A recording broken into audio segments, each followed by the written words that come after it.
áreas todas, começando quarta-feira em Mossoró, no SESI. Ontem fizemos no Alto Rodrigues, hoje no Polo do Amarelo, meio-dia, e terminando agora à noite.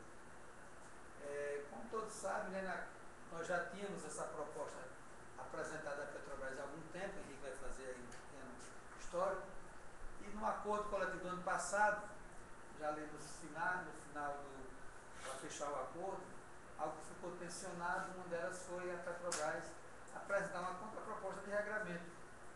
Ela apresentou em dezembro e nesse período aí, essa proposta da Petrobras foi passada para o Diese Henrique, é o técnico do Diese, que trabalha junto com a FUP, que nos assessora nesses problemas, essas questões econômicas todas, né? E a partir daí, para que nós tenhamos conhecimentos, discutir, melhorar, aprovar, rejeitar ou aceitar. Mas o objetivo é dar conhecimento à categoria para que ela se envolva, porque, na nossa opinião, efetivamente um regramento da PLR é necessário para que a gente ganhe tempo para outras atividades, né? Todo ano a gente perde um tempo muito grande discutindo PLR, distribuindo a forma de distribuição da PLR. Mas nós queremos também uma PLR justa, uma PLR máxima e igual para todo mundo. Não tem como ser diferente. Então, a FUP fez um primeiro seminário lá no Rio, participou daqui do Polo do Amarelo, participou Tiago, participou de Mossoró, participou Diego, eu participei, mas participou não. Nós participamos e aí resolvemos fazer esse no Brasil inteiro, para que a categoria tome conhecimento. Então o Henrique já fez alguns, vai continuar hoje, semana que vem vai fazer Espírito Santo, Rio de Janeiro, Norte Fluminense, e aí a FUP vai sentar com os sindicatos numa plenária, definir essas andanças que nós estamos fazendo. Após a apresentação nós verificaremos e o nosso indicativo é que realmente a FUP chama a Petrobras para uma reunião, rejeita a proposta na mesa, como eles chamam, para que possa efetivamente haver avanços na proposta, para que a gente não perca tempo em rejeitar a proposta e voltar a iniciar essa discussão. Então, esse referendo da categoria já dá esse conhecimento, já dá essa autorização para que a gente possa fazer esse trabalho de rejeitar a proposta na mesa e efetivamente discutir. Então, o Henrique, aí, o nosso técnico, vai passar para você essas informações. Ao final, as pessoas podem questionar, vamos disponibilizar, nós estamos filmando também e vamos editar para a gente deixar na página do sindicato, pretendemos ter um link, uma pasta lá no site de toda essa discussão que começou agora e vai até o final. Nós temos que discutir também a PLR do ano passado, a quitação. Não vai ser possível a gente receber a PLR de 2011 referente, inserida nesse contexto aqui do regramento, porque já passou. Provavelmente até desse ano ela possa ficar prejudicada, porque isso exige muita atenção nossa e muita participação. Então, Henrique, você... Bom, gente, boa noite. Só antes aqui de começar, vocês alugaram isso aqui do hotel, não é isso? Era bom falar com eles, porque vai queimar, e eles vão cobrar de você. Está sobreaquecido, não tem nada aqui. Só avisar para eles que está com problema, o reto antes que deu problema e a conta venha. Eu vou ligar para assistir esse caso. Gente, olha só. O PDE já contextualizou por que eu estou vendo, por que eu estou fazendo essas visitas aos sindicatos. Na verdade, não é uma. A FUP colocou à disposição e são os sindicatos que estão, de fato, ligando lá e marcando. Já foi a Minas, já foi a São Paulo, agora aqui no Rio Grande do Norte, estou indo amanhã para Manaus, vou semana que vem ao Espírito Santo, e em princípio são esses 5 sindicatos que decidiram fazer a discussão, ou só com a direção, como foi o caso de São Paulo e Minas, ou com a direção e a base, como foi o caso aqui de vocês aqui no Rio Grande do Norte. A discussão da PLR na Petrobras não é uma discussão antiga, a gente tem um histórico aí, que vocês podem observar. O cara que tem o iPhone e o iPod é chique, né? Aparece a atualização do iTunes toda hora. A discussão da PLR na Petrobras, ela aparece juntamente com a regulamentação da PLR no Brasil. A PLR, enquanto direito dos trabalhadores, ela é uma conquista que os trabalhadores tiveram desde a Constituição de 46, mas que entre 46 e 94 ela nunca tinha sido regulamentada. A Petrobras foi uma das empresas pioneiras no Brasil no pagamento da PLR, mas ela pagava a PLR, e alguns de vocês devem ter ainda no conta-cheque lá, VPDL de 81, ela pagava a PLR de forma, como uma decisão de política de RH da companhia, e sobre essa PLR ela pagava os encargos trabalhistas. Então, não tinha um incentivo que passou a ter a partir de 94. Então, a grande virada se deu em 94. E essa PLR que ela pagava lá atrás, quando o Delfim Neto assumiu o planejamento já no governo do último governo militar lá do Figueiredo, ele baixou uma medida que as empresas estatais podiam pagar no máximo 14 salários por ano. 83. Como a Petrobras pagava 16 por conta dos 2 salários da PLR, o que ela fez foi duodezimar e transformou essa PLR que ela pagava até então, incorporou ao salário, dividiu por 12 e transformou numa vantagem pessoal. Não incorporou ao salário base, incorporou como VP, uma das VPs que aparece até hoje no conta-cheque do pessoal mais antigo.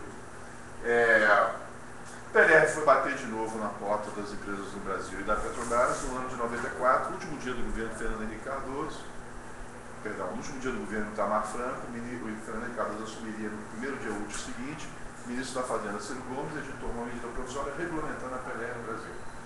Em essência, o que falava o seguinte: os trabalhadores têm direito, não dizia regra, quando, como, nada, tem que ser levado em consideração informações da empresa, aí falar em alguns indicadores, produtividade, horas trabalhadas, não sei o quê, mas não fala em prazo, não fala em nada.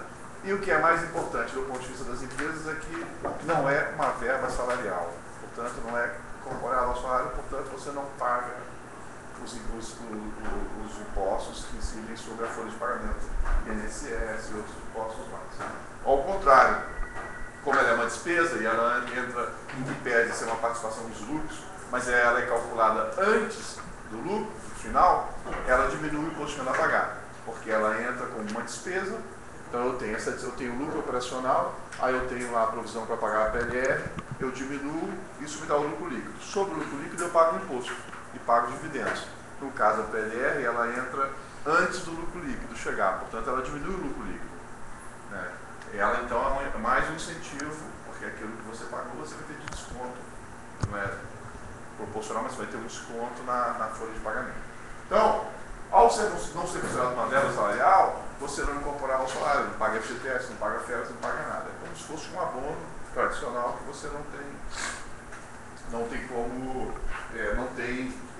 como incorporar ao salário. A Petrobras, já no ano seguinte, paga o primeiro abono, valor irrisório em relação ao que a gente está discutindo hoje em dia, de R$60 a título de PLR. Aliás, nos 4 primeiros anos, entre 95 e 98, não tem acordo, não tem discussão com o movimento sindical, aliás, até tem discussão com o movimento sindical, mas não tem acordo, e a PLR é paga na forma de, unilateralmente, a empresa paga um valor, né, de R$1.500, aqui é o lucro, 570 milhões. Aqui foi um abono, no geral um abono baseado no salário base. Um salário base, meio salário base, limitado a R$5.000, foi o primeiro acordo apresentado pela empresa. Mas eram iniciativas unilaterais tomadas pela empresa. O que é importante isso aí? Mas afinal, acho que era para todo mundo. Era para todo mundo. Você tinha o bônus. Você tinha o bônus que aqui em 96 você tem uma virada. Você tem a mudança no plano de cargos salários, acaba com 12, 18 e 24 e passa a ser só o aumento por tempo de serviço. Aqui você acaba com 12, 18 e 24 e aqui você cria o bônus. Aqui é uma virada na política de remuneração da empresa, 96. E junto vem também a PLR. O bônus era para os eleitos e a PLR era para todo mundo, valor muito baixo, vinculado muito baixo ao valor da PLR, mas não tinha acordo com os sindicatos. Era unilateralmente uma decisão da empresa. Em 96, tem uma primeira discussão entre a Petrobras e os sindicatos para regulamentar a PLR.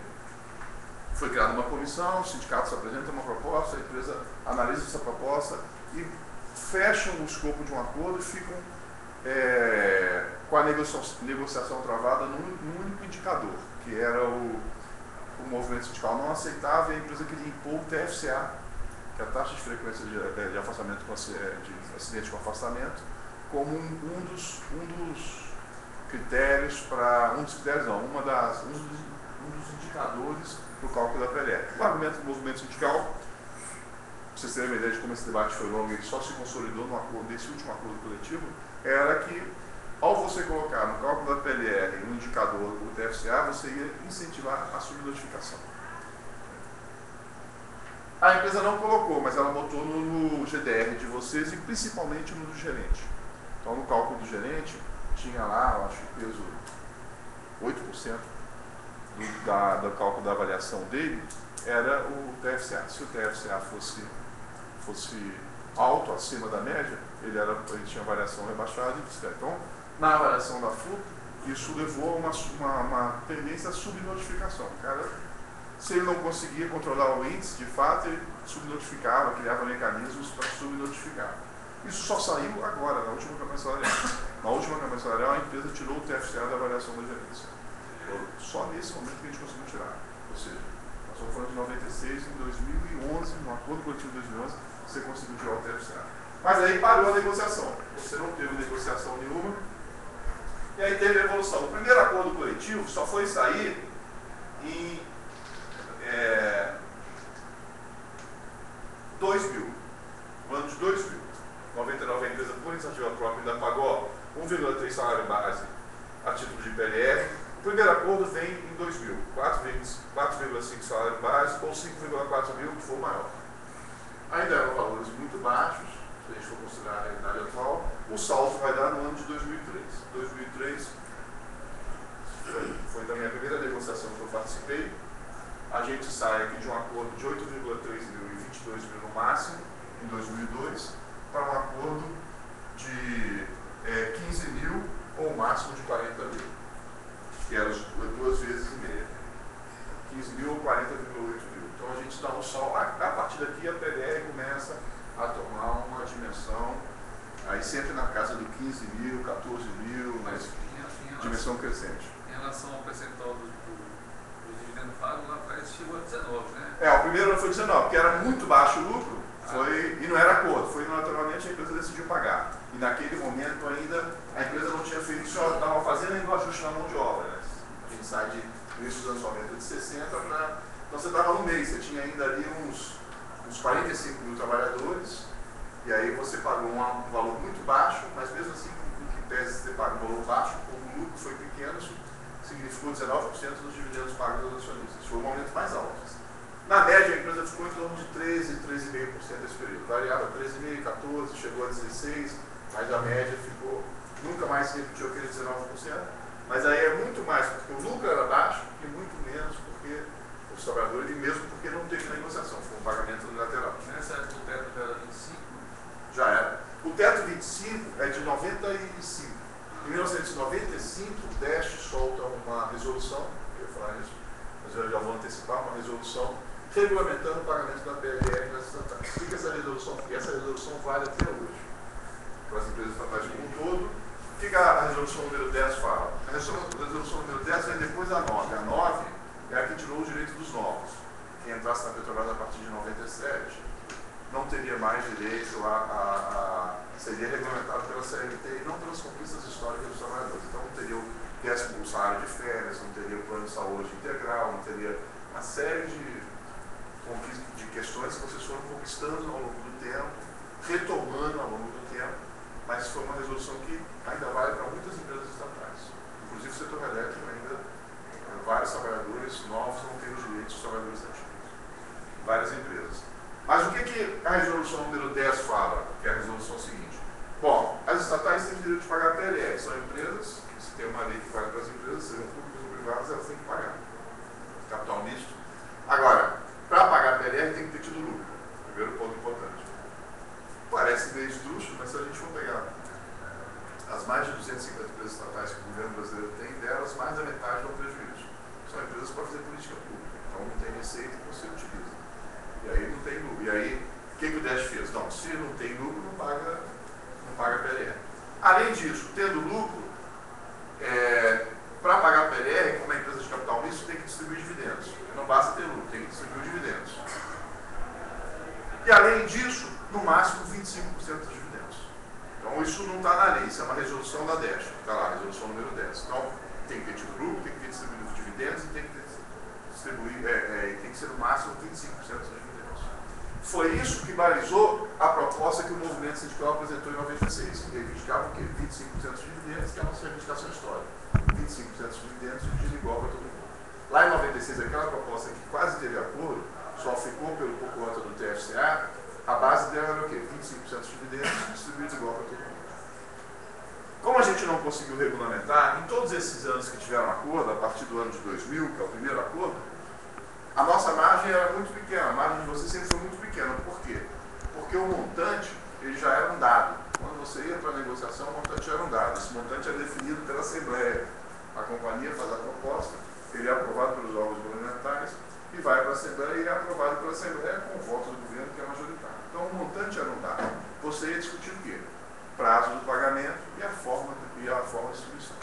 Era onde você tinha algum tipo de margem e foi aonde a gente conseguiu avançar nos valores e crescer. Se você for olhar o crescimento do piso entre 2003 e 2008 foi muito maior do que o crescimento do resto. 2008 tem uma virada que eu vou falar mais lá na frente. Então, do ponto de vista histórico, esse é o quadro que está colocado. Acordos a partir do ano 2000, crescentes, com valores crescentes a partir de 2003, até você culminar com o maior valor pago que foi no ano passado, foi R$19.580. Agora, em 2009, teve uma virada. Em 2009, nós temos dois fatores aí que implicaram em viradas. O primeiro fator, uma série de movimentos na imprensa motivados por gerentes da Petrobras que queriam receber mais. Em 2009, inclusive, teve o tal lá do bônus, não, foi 2010 o bônus. Mas gerentes que queriam receber mais, eles começaram a pressionar a companhia para aumentar a PLR ou voltar a pagar o bônus. E junto com essa discussão da volta do pagamento do bônus, com essa pressão, saiu uma matéria na Exame, não sei se vocês se lembram, 5 páginas, falando que a Petrobras vinha perdendo. Na época tinha saído o Landim e tinha saído o gerente de exploração da Petrobras. Eles tinham ido para trabalhar na OGX. Landim é um escândalo da parte, né? O cara, quando saiu da OGX, ele recebeu 160 milhões e está reivindicando 700 na justiça. O cara ficou 3 anos lá. O cara está reivindicando 760 milhões, ele ficou 3 anos, alguma coisa ele fez. Né?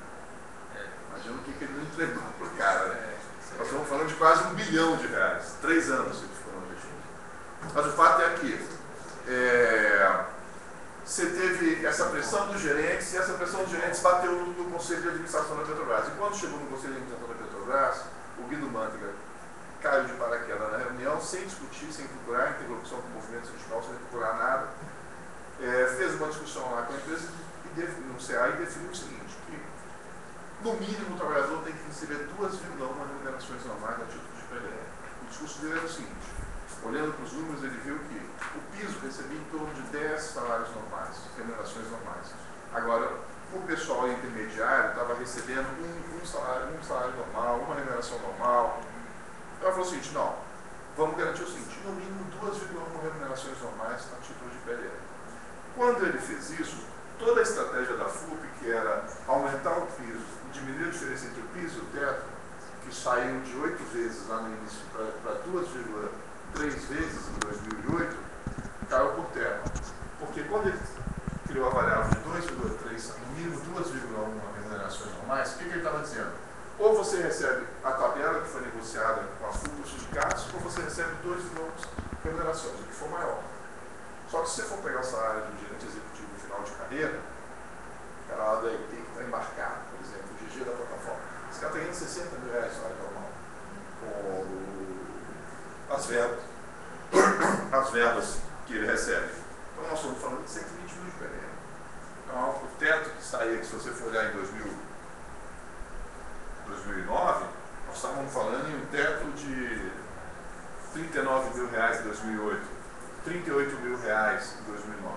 Esse teto passa para R$120 mil em 2009. Porque aqui, aliás, 2008 já tinha o 2,15 e aqui é o 2,10.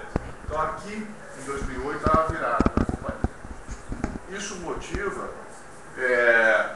um recrudescimento dos trabalhadores. Você tem a greve de 2009, a greve de 2009 era pela PLR de 2008, ela trata de que a greve de 2009?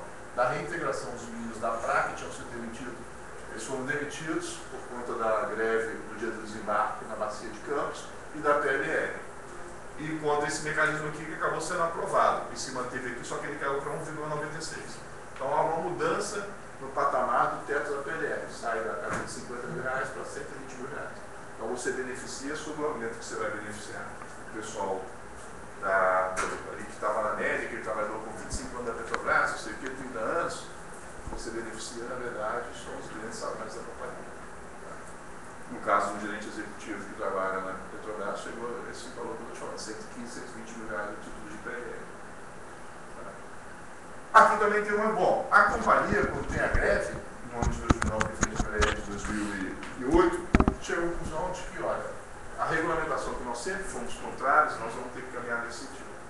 É importante destacar que aquela proposta de 96 ela foi atualizada e foi reapresentada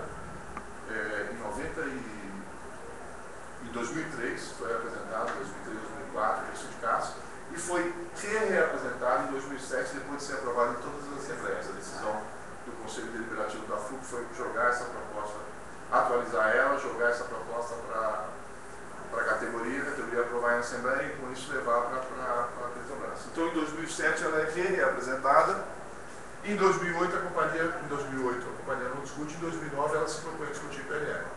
A regulamentação da PLR. Cria um grupo de trabalho e 90% do tempo desse grupo de trabalho é a discussão dos indicadores. Esse grupo de trabalho ele vai se desgastando ao longo do tempo, quando chega no final do ano passado, já quase um ano sem discussão com o grupo de trabalho, a empresa apresenta a sua proposta. Então, essa introdução toda é para a gente chegar na proposta. Qual era a proposta que o movimento sindical apresentou? A proposta que o movimento sindical apresentou em 2007, ela tinha 3 pontos que eu destaco aqui. Primeiro ponto, montante. O montante era calculado com base nos dividendos, 25% dos dividendos, como fala a resolução número 10 da 10. Então a gente continuava reivindicando os 25% dos dividendos, no mínimo, no máximo 25%, sendo que a gente colocava uma variável no mínimo 12%. Então, se a empresa não conseguir bater a meta, no mínimo ela vai ter 12% dos dividendos. Isso é importante. Bateu meta nenhuma, deu errado, algum problema aconteceu, você vai ter 12% dos dividendos. A outra questão era a forma de distribuição. Paritária e igual para todo mundo. Então, dividir entre todos os trabalhadores e valor igual para todo mundo. E, por fim, eu destaco a questão das salvaguardas. Nós apresentávamos salvaguardas. Como é uma empresa de capital misto, que existe para o Estado fazer as suas políticas, a gente apresentava salvaguardas. Vou citar um exemplo específico. Ao longo do governo Fernando Henrique Cardoso, a Petrobras não podia investir porque o investimento era considerado um custo, um gasto. E esse gasto onerava o orçamento do governo e com isso ele gerava um superávit primário menor. Gerando um superávit primário menor, ele não batia as metas que ele tinha acordado com o FMI. Então a Petrobras não podia investir. A Petrobras ficava engessada lá, fazia um investimento muito menor. Por quê? Porque o gasto com o investimento era considerado custo, gerava um superávit menor. É lógico que isso influencia a meta, no final das contas. Então a gente colocava uma salvaguarda. Se políticas do governo federal, ou seja lá do que for, afetarem o desempenho da companhia, afetarem as metas, você tem que ver qual é o impacto disso na meta e tirar o efeito. Então tínhamos salvaguardas, várias salvaguardas. Uma delas era a questão da greve. Se os trabalhadores fizerem greve, isso tem que ser qual é o efeito disso sobre a meta. Aí a ideia era o seguinte: nós não podemos criar uma camisa de força para a gente mesmo. Fazer um parênteses aqui, antes de trabalhar com petroleiros, eu trabalhava com bancários. Eu tive a oportunidade de fazer um estudo sobre a lógica da remuneração dos bancários, era muito mais agressiva, muito mais baseada em variável. Mas eu fiz um estudo numa agência lá no Rio de Janeiro, da Ilha do Governador, a respeito da remuneração, acompanhei 6 meses contra a chefe de todos os trabalhadores. E aí, o que eu constatei lá? Que um caixa, que é aquele cara que atende a gente diariamente, que fica lá, imagina, trabalha no caixa, dia de pico, então aquela loucura, chegava a renda dele, 20% da renda dele era variável, fruto de venda de produtos. O gerente de serviço, que é aquele cara que fica na retaguarda, era 30%. E o gerente geral, 50%. Então, se esse cara ficasse doente, ele ia ter uma queda na renda dele de 50%. Se ele saísse de férias, ele ia ter uma queda de 50%. Se tivesse uma greve, ele ia ter uma queda, o caixa de 20%. É lógico que esse cara toma como é altamente relevante aquele valor em relação à renda dele, é lógico que ele vai pensar 30 vezes antes de tomar qualquer decisão que implique em redução de 50% da sua remuneração. Ficar doente nem pensar. O cara vai trabalhar doente. Porque se ele não conseguir trabalhar, ele vai ganhar menos, ele vai ganhar uma quantidade significativa menos. Então, ciente disso, a gente fala, ó, se nós criarmos esse buraco para nós mesmos, e greve afetar a meta e por isso não pagar a PLR, nós vamos estar dando um tiro no pé, porque a gente vai estar jogando para o trabalhador uma responsabilidade, a decisão dele pode ser, a depender do valor da PLR, pode ser uma decisão de olha, não tem greve. E para alguns trabalhadores da Petrobras, hoje em dia a PLR significa dobrar a remuneração anual. Então o cara está de olho. Para vocês terem uma ideia de como isso aqui não é uma historinha, os gerentes na Bacia de Campos agora estão pressionando os trabalhadores para pressionar o sindicato. O argumento é o seguinte: como o sindicato parou as plataformas ano passado, a produção da Petrobras diminuiu. E a produção diminuiu, com isso, diminuiu o resultado da empresa e com isso diminuiu a PLR. Então, portanto, a ação do sindicato fez a PLR cair. Os caras estão fazendo isso. Lá, os gerentes estão fazendo isso. A gente fez um estudo lá, tem um técnico de GES na Bacia de Campos, e mostrou o seguinte: que a interrupção foi pequena, foi da ordem de 1 milhão de barris, o que não é pouco. 1 milhão de barris significa meio dia de produção no Brasil inteiro, não é pouco, mas também não é isso, dá 100 milhões, não é isso que afetou o resultado da empresa, entendeu? Na verdade, e aí a interrupção, bom, aí não precisa de fazer o discurso do SNS, foi uma consequência do descalabro que estava na companhia lá, na gestão do todo poderoso lá do Estrela. Bom, então a proposta da FUP tinha esses 3 pontos que são fundamentais. Baseada nos dividendos, 25% dos dividendos, igual para todo mundo, e as salvaguardas. A proposta que a Petrobras apresentou, que eu vou mostrar aqui, aí eu já vou mostrar um comparativo.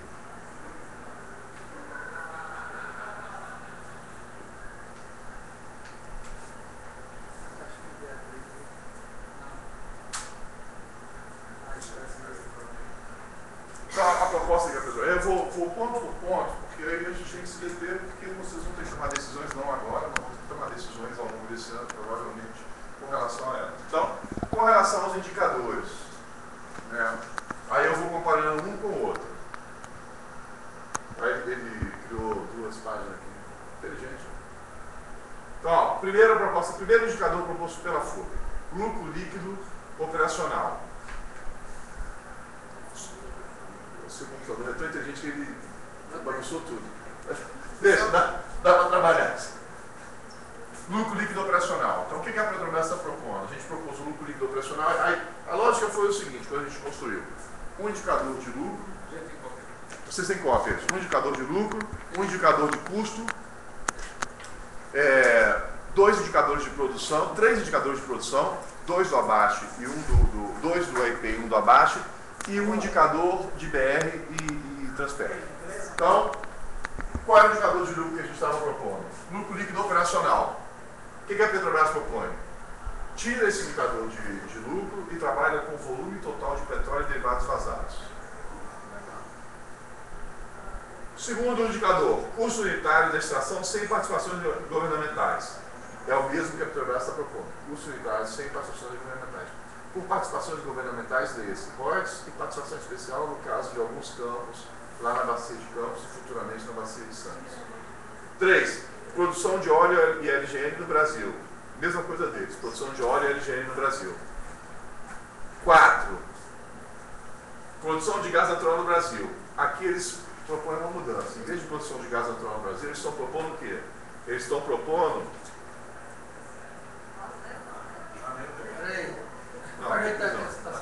Atendimento à programação de Isso. entrega. Atendimento à programação de entrega. Qual é o argumento deles? Que a produção de gás natural varia muito. E que esse indicador é um indicador mais estável. Eu não tenho como afirmar isso, mas a minha sensação é o seguinte: a tendência é que a produção de gás cresça muito nos próximos anos. O Brasil tem achado grandes jazidas de gás, achou no Espírito Santo, achou na Bacia de Santos, aqui mesmo aumentou muito a produção de gás. Então, para eles é mais estável e afeta menos para cima as metas a programação de entrega de gás. Programação de entrega de gás sempre com demanda.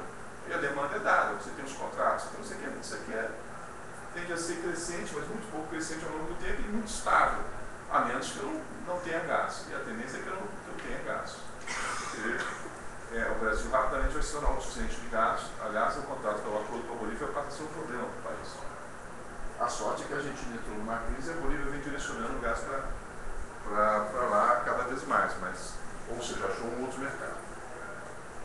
O indicador de abate, carga fresca processada, que é o mesmo indicador que a gente propôs, carga fresca processada, e por último a gente propunha transporte de petróleo, gás natural e derivados e combustíveis no Brasil, que pega Transpetro e BR. E a empresa propõe um outro indicador, que vocês têm alguém da Transpetro aqui, que é um indicador de tempo que o navio, não sei se você é do porto, mas é o tempo que o navio fica parado, que é um indicador chamado EON-TA. É o seguinte, o navio tem 24 horas uma vez que ele atracou. Se ele atracou, ele tem 24 horas para fazer as operações. E esse é um indicador chamado EON-TA. Passou de 24 horas, você não bateu a meta, antes de 24 horas você bateu a meta. Então eles estão propondo esse indicador, a gente conversou com o pessoal da Transpetro, o pessoal falou que é um indicador que não tem problema, não sei o quê, tem grandes crises com ele, não. É muito difícil ficar 24 horas, e quando não fica 24 horas é por questões climáticas, e o indicador leva em consideração as questões climáticas. Então não tem problema. Com relação ao indicador, tem diferenças? Tem. Mas a avaliação e a indicação que a gente teve é o seguinte, aqui não tem crise. Isso aqui não tem jogo, tem negociação aqui, não tem grandes problemas aqui. Com relação por aqui, aí vai ter que ser pela tabela de vocês. A apuração dos resultados está na tabela de vocês, o próximo item. Acho que, porque aqui está desconfigurado, vocês não vão conseguir ver. Apuração dos indicadores. São 6 indicadores, tanto da Petrobras quanto propostos pelo movimento sindical. Cada indicador vale 20 pontos. 6 indicadores, cada indicador vale 20 pontos, de 0 a 20 pontos. Se eu bati a meta, eu tenho 20 pontos. Se eu não bati a meta, eu posso ter 0. No nosso caso, não bateu a meta, a nossa proposta é 10. Isso é um ponto importante. A Petrobras, se a gente for olhar a proposta dela, aqui eu tenho a proposta da FUP, aqui eu tenho a proposta da Petrobras. Se eu for olhar a FUP Sindicatos e da Petrobras, aparentemente é até melhor do que a nossa. Porque, pela nossa proposta, eu bati a meta do indicador, consegui 95% do indicador, eu ganhei 20 pontos. No mínimo 20 pontos. Pela empresa é 90. Portanto, lá tinha um indicador que tinha que produzir, que a empresa tinha que produzir 100 mil barris por dia. Ela produziu 90 mil barris por dia. Pela proposta apresentada pela FUP, ela teria 18 pontos. Pela proposta apresentada pela Petrobras, como chegou a 90%, ela teria os 20 pontos. Só que aí começam as diferenças. O nosso vai 20, 18, 16, o deles não. 20, aí depois é 16, 20, 16, aí depois 12, e se for menor do que 8, e se for menor do que 75%, 0. Aí isso é uma diferença importante. O nosso nunca é 0, no mínimo 10, o deles pode ser 0. E aí a gente vem para essa tabela aqui, que transforma esses pontos, porque aqui você pontua. Então, como é que eu chego ao montante? Aqui, cara, eu tenho indicar lá. Uma questão que está colocada aqui, que exigiria uma negociação anual. Então, é o seguinte, qual é a meta? Eu não sei se foi algum representante do Rio Grande do Norte, mas semana passada a gente teve uma palestra, essas coisas que a Petrobras começou. Agora ela resolveu fazer, apresentar áreas que não tem a ver com áreas técnicas e que a gente conhece pouco. Aí semana passada ela convidou os sindicatos a mandarem 3 representantes para estarem indo lá na Petrobras discutir com a ARI, com a relação com investidores. Não sei se vocês conseguiram mandar alguém. Para tal, a mulher soltou uma pérola lá que não tem nada a ver com a gente, mas que a gente caiu como uma luva para a gente. Ela falou assim, não. Foi perguntado para ela por que as ações da Petrobras estavam baixas. Aí ela falou assim, mas olha, nós temos um problema. O mercado vive muito mal a Petrobras, porque as nossas metas nós não alcançamos. A gente coloca metas muito altas. Por exemplo, a gente falou que a produção de petróleo ia crescer 10%, vai duplicar nos próximos 3 anos. Até 2020 vai duplicar, vai passar para 5 milhões. Nós estamos em 2011, nos próximos 3, 4 anos vai para 3 milhões de barris de petróleo e a produção está crescendo 2% ao ano. Então, o que o mercado fala é o seguinte, que a gente está mentindo para eles, que eles compram ação com base na informação que a gente coloca e a gente não está realizando aquilo. Olha, isso vale para a produção, vale para todos os indicadores, porque aquele indicador da produção é que vai balizar todos os outros. Portanto, o que ela está dizendo é o seguinte para a gente, que aqueles indicadores da Petrobras que estão no plano de negócios são superestimados. Então, ela deu uma informação para a gente seguinte, quando a gente for discutir isso aqui, a empresa vai vir com o indicador do plano de negócio. Mas olha só, os indicadores são aqui no plano de negócio. Mas a própria empresa assume que isso não é factível. Em uma palestra feita pelos sindicalistas. Então é um argumento que a gente tem. Mas, anualmente, nós teríamos que fazer a negociação da meta. Qual é a meta que está colocando? Não é a meta individual, é a meta coletiva, mas qual é a meta que está colocando? Uma vez definida a meta e a forma de pontuação, a passagem para o percentual dos dividendos, no nosso caso, e do lucro líquido, no caso da empresa, essa aqui é uma diferença fundamental. Essa passagem aqui, ó, tudo bem, eu fiz 120 pontos. O que significa 120 pontos? Na nossa proposta, se eu fizer de 114 para cima, eu tenho os 25% dos dividendos. Na proposta da empresa, se eu fizer 116 pontos, eu tenho 4,5% do lucro líquido. Então, há uma mudança aí. Nossa indicação histórica, com base na resolução número 10 da DESF, é o quê? Dividendos.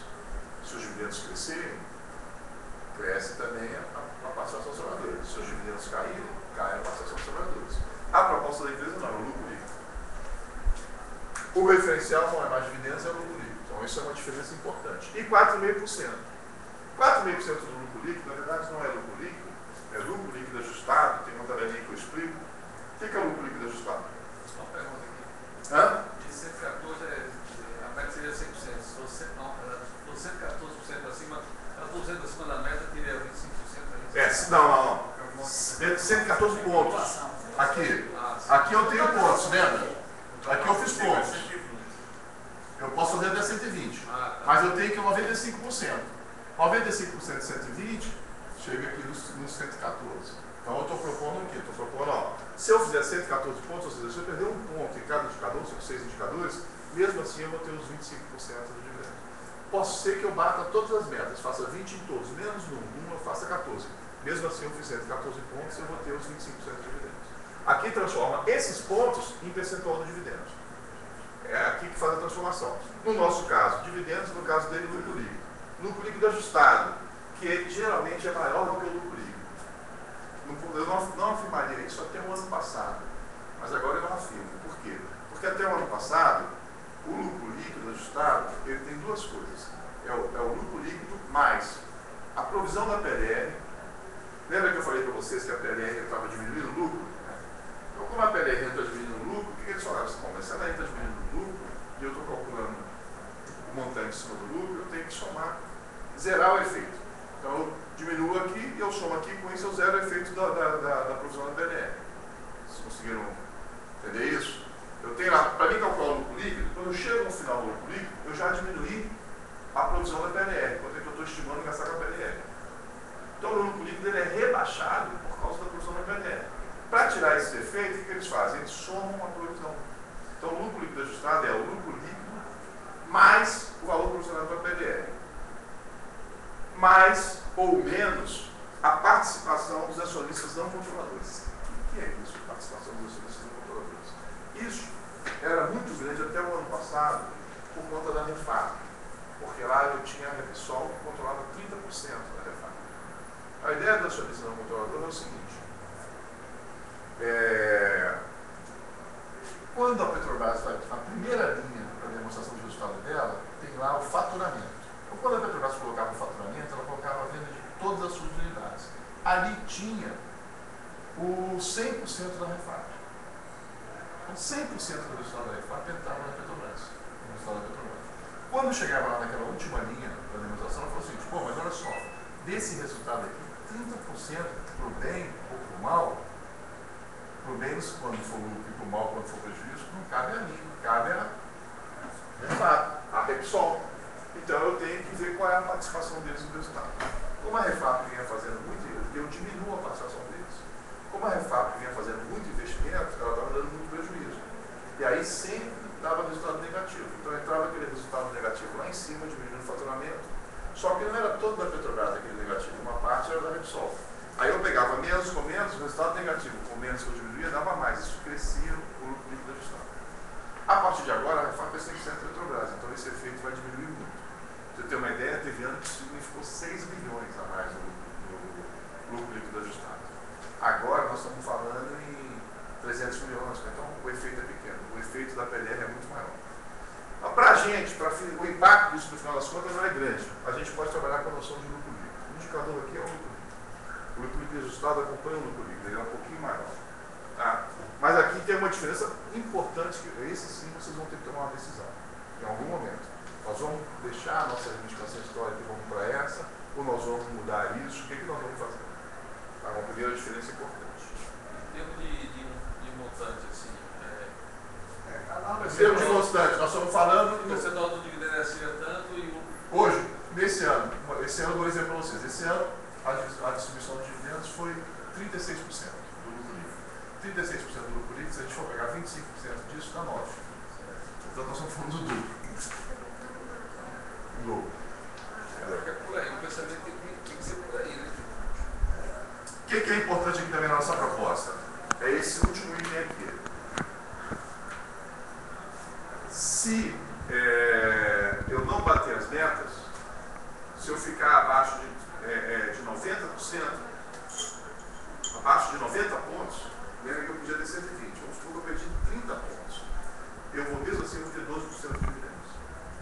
Então eu tenho um máximo, que é 25%, mas eu vou ter um mínimo.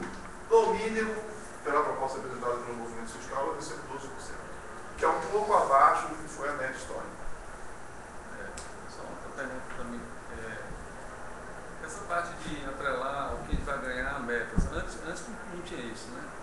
Ou tinha? Na verdade, sempre teve na negociação com a Desco. Se vocês forem pegar o balanço, com a gente nunca. Sim, pois é. A gente está atrelando, a gente volta a meta, ainda mais em função do valor que vai ser menor do que para a gente. Você está analisando a proposta da empresa. Pois é. Mas vamos apresentar tudo e você, porque pela nossa proposta era o quê? O máximo 25, no mínimo 12. 12 é muito próximo à média histórica. Não, porque ultimamente tem pego entre 11 e 12, né? Na verdade tem pego 12, 13. Esse ano eles estão pagando 13.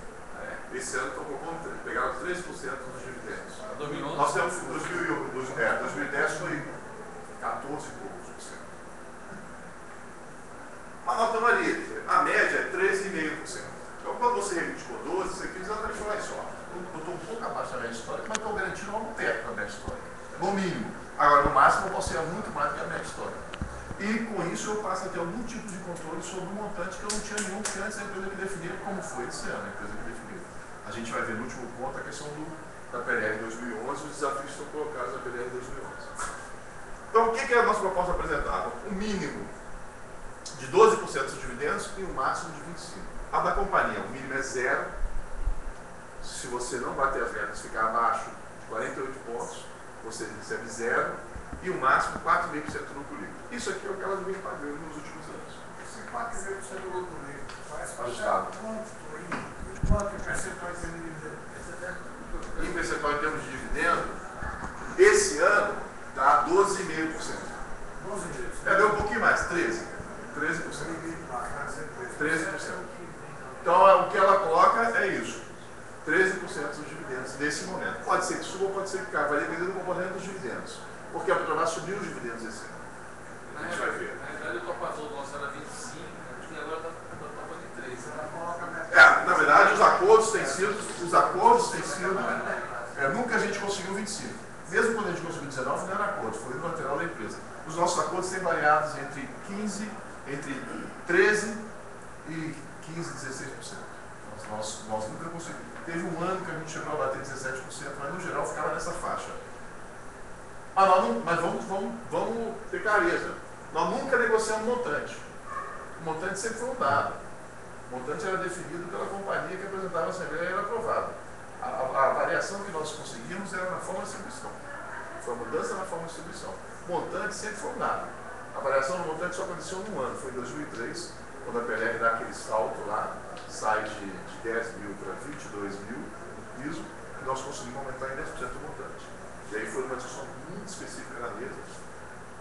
Eu lembro que o Jacaré estava na mesa e veio com o discurso de nós pegamos o orçamento está pronto, não sei o quê, e veja o governo federal que não está conseguindo mexer, e Carrara na hora falou assim, o governo federal aumentou o salário mínimo. A proposta do governo Cardoso era menor, portanto tem espaço para negociar, e aí com isso conseguiu dar um aumento maior no montante. Mas foi o único momento que aumentou o montante. O resto do montante é um dado. Você não tem controle, a companhia definiu naturalmente com base na sua política de RH, e com base na negociação. Como é que evoluiu o montante nos últimos anos? Em 2004, a BEST soltou uma carta para as empresas falando que o montante não podia passar de 6,5% do lucro líquido. O montante não, o real montante. Então, definiu o seguinte: nenhuma empresa estatal poderia pagar mais de 6,5% do seu lucro líquido a título de PLR. E nos 3 últimos anos na Petrobras era imposto um limite, esse limite aqui, os 4,5% do lucro líquido ajustado. Então, a companhia já vem praticando isso. É com base nesses 4,5% que ela calcula o seu montante hoje em dia. 4,5% do lucro. Então, o que ela está propondo para a gente é o que ela já executa sem negociação das metas com a gente. É isso que ela está propondo. É isso que ela vem praticando em torno disso aqui nos últimos anos. Nos últimos 4 anos, nos últimos 3 anos, ela praticou isso. Que foi o limite, o novo limite que a DEST colocou para ela, mas que não está em resolução. É um comunicado da DEST para a Petrobras, interno. A gente não tem acesso a esse documento. Com 25% aqui já. Hã? A resolução mudou com 20%. A resolução continua lá, o parâmetro é 25%. Ela continua valendo. Certo? Então, a gente propõe no mínimo 12%, no máximo 25%, ela propõe no mínimo 0%, no máximo 4,5% do lucro líquido, que é uma mudança. Forma de distribuição. A gente propõe o mesmo valor para todo mundo, distribuído de forma igual, entre todos, para todos os trabalhadores. Ela está propondo o seguinte, que é uma coisa meio nebulosa, a gente não entendeu até agora. Metade dividido igual para todo mundo e metade proporcional ao salário. Você deve ter levantado essa discussão. Como é que é essa proporção? Como é que é essa nebulosidade que é colocada? Então temos que esclarecer esse ponto, mas também é uma diferença em relação à nossa proposta. A gente propõe igual para todo mundo. Data de pagamento. A gente propõe o adiantamento até 31 de janeiro, e a empresa também propõe, só que vincula isso ao pagamento dos acionistas. Agora, isso aqui não é um problema. Ela já vem praticando. A resolução número 10 fala que para pagar PLR tem que pagar dividendos, então isso já vinha praticando. É igual, até 31 de janeiro. A quitação nossa, até 31 de julho, ela não fala em data para quitação. Mas sinaliza que também é julho. Foi só um erro na proposta deles. E por fim, são aquelas diferenças que eu falo para vocês, que tem aí algumas delas, não com todas que são salvaguardas. Bom, se ocorreram coisas que impactaram nas metas, elas têm que ser consideradas. Que tipo de coisa? Ano passado, no último trimestre, o resultado da Petrobras foi altamente impactado pela política de preços do governo com relação aos derivados de petróleo. O governo vem segurando o aumento da gasolina já faz um bom tempo, já tem mais de um ano. E no ano passado, a Petrobras ela foi consumindo seus estoques de gasolina, de óleo diesel. Quando chegou lá no meio do ano, a luz vermelha acendeu, ela começou a importar muito, principalmente no último trimestre. Só que tem uma defasagem entre os preços muito grande. O último dado que o Ministério de Minas e Energia soltou, a defasagem no preço do diesel é de 33%. No preço da gasolina é de 29%. No preço do QAV é pequeno, mas é 3%. E no preço do GLP chega a 36%. E nós importamos ano passado, para vocês terem uma ideia, 30% do diesel consumido no Brasil. E 10% da gasolina consumida no Brasil. Então a gente está comprando um produto lá fora com um preço mais alto e vendendo aqui mais baixo. Ou seja, a Petrobras está subsidiando. Então, lógico que isso impactou no resultado da empresa. Lógico que isso teve impacto no resultado da empresa. Então, as salvaguardas são para isso. Fatores externos que impactarem na empresa têm que ser considerados, uma vez que esse programa tem uma função, inclusive uma função de política de RH, que a gente não pode esconder. A PLR, eu não fiz essa história aqui, mas a PLR se insere numa política de flexibilização da remuneração. Está incorporada, é muito difícil romper com isso hoje, mas é uma lógica de você responsabilizar o trabalhador pelo resultado, ou comprometer o trabalhador pelo resultado. É a lógica da década de 90. Na década de 90, o que você fez? Você comprometeu o trabalhador pelo resultado. Na verdade, a flexibilização se deu na remuneração. A Petrobras foi claro, acabou com a promoção por 12, 18 e 24, inseriu a avaliação por desempenho, jogou toda a promoção pela avaliação do desempenho, ela adotou a política de bônus, uma série de fatores, adotou a política de PLR, ou seja, incentivou a remuneração variável em detrimento da remuneração fixa. Adotou a multifunção, ou potencializou a multifunção, se vocês estão lembrados, foi até anterior a isso, em 91, a mudança do plano de cargos e salários. No caso do nível médio, o operador eram 21 cargos de operador, passou para um cargo só de operador, não sei se vocês se lembram disso. Você tinha operador de setor de transporte, operador do setor de caldeiraria lá da... O setor de utilidade, setor de utilidade, CETRAI, operador de produção, isso tudo foi unificado num cargo só. Por isso que eles estavam querendo com isso, a polivalência. E trouxe para dentro da operação parte da manutenção, senão tinha aquela primeira manutenção. Então, você flexibilizou a função, flexibilizou a remuneração e onde você conseguiu, você impôs o banco de horas, ou seja, flexibilizou a jornada. Então, isso foi dentro de uma estratégia onde a política de PLR trazia o trabalhador para essa estratégia. Então, tem uma lógica aí colocada, e quando você pega um fator extra da empresa e que impacta diretamente no resultado da empresa, se você não fizer isso em consideração, o trabalhador está lá comprometido com a empresa, mas não recebeu nada. Então, as salvaguardas são para você cortar esses efeitos dessa empresa que foi colocada. Então, essas são as principais diferenças. A empresa não apresenta salvaguarda. E que vão... teve uma primeira reunião, a empresa apresentou sua proposta unilateralmente, sem reunião, mandou para os sindicatos e para a FUR no final do ano passado. Acho que eu já falei isso aqui, vou repetir. A opção da direção da FUR foi segurar um pouquinho, tinha saído de uma campanha muito longa, não tinha sentido começar a discussão 16 de fevereiro, foi quando a empresa mandou a proposta, jogou para janeiro. Quando chegou em janeiro, teve já falei, foi pela reunião no Ceará, a gente decidiu retomar esse debate agora, vocês, os dirigentes da FUR, retomar esse debate agora. Fizemos uma primeira reunião para pedido de informações esclarecimentos da empresa e decidimos ir para os sindicatos para começar a pensar no que fazer. Provavelmente vai ter uma reunião a curto prazo. Ontem teve uma reunião da direção da FUR no Rio de Janeiro, não sei quais são os desdobramentos, mas que deve ter definido o calendário, tanto para a PLR 2011 como para a PLR futura, que deve envolver os sindicatos na tomada de decisão. Alguma dúvida com relação à PLR futura, gente? Que eu queria passar para a PLR 2011. Podemos? Pode falar, tudo ouvido. Os jornalistas não tem nada a ver, nada com inglês. Você pode ter esclarecimento aí. Alguém perguntou aqui sempre, alguém perguntou sobre a repercussão, a relação entre o percentual do líquido e do que a gente recebe hoje em cima do dividendo, né? Em relação ao resultado atual. Você respondeu. Mas a minha pergunta é a seguinte: dois cenários futuros, um exercício de adivinhação. Tem dois cenários futuros. Um em que você tem um grande investimento, a empresa passa anos com um grande investimento, que é o que vai acontecer nos próximos Já vem acontecendo e vai acontecer nos próximos 10 anos. E o outro que você tem um cenário de aumento de lucro. O que é que representaria essa relação? Lucro líquido com reservatório de dividendos, nesses dois cenários, o cenário de forte investimento e o cenário de Por lei, a Petrobras, pela lei das SCAs, a Petrobras é obrigada a distribuir no mínimo 25% do seu lucro na forma de dividendos. Então, se a gente for pegar 25% desses 25%, dá 6,25%. Então, a nossa proposta está garantindo no mínimo 6,25% do lucro. É aquele limite que o déficit... Então, eu estou pegando os 25% que a lei manda, a lei das SCA, e o cidadão vai falar o seguinte: deu lucro. Não, o déficit deu 7 vai tomar só 4,5. Deu lucro, a lei das SCA fala assim: deu lucro, tem que distribuir 25% de dividendos. E o DES fala o seguinte: deu lucro, tem que distribuir os dividendos e depois, no máximo, 25% daquilo que foi distribuído antes de PLR. Então, se a gente pegar o mínimo que a lei manda distribuir de dividendos, dá 25%. E se a gente for pegar 25% desses 25%, dá 6,25%. Então, a nossa proposta, ela fala o seguinte: 6,25% é o nosso parâmetro, é o nosso teto. A deles fala em 4,5%.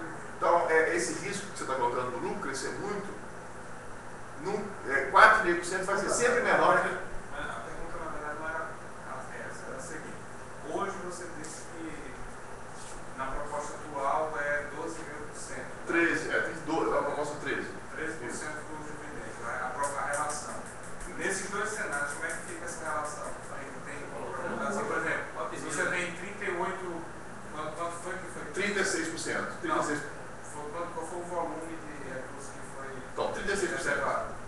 dividendos, Sim. 33%. Então, Não, seja, mas em número. 12 bilhões. 12 12 bilhões. e. 12 bilhões, 25% de 12 bilhões, divide por 4, dá 3. Certo. 3 bilhões. Ela reservou 1,690, 1,590, 1,560. É Certo. uma metade. Um pouquinho mais da metade. Entendeu? Não, mas depois. Aí veio o seguinte. Você respondeu? Não, mas. Vai ver o seguinte, o que eu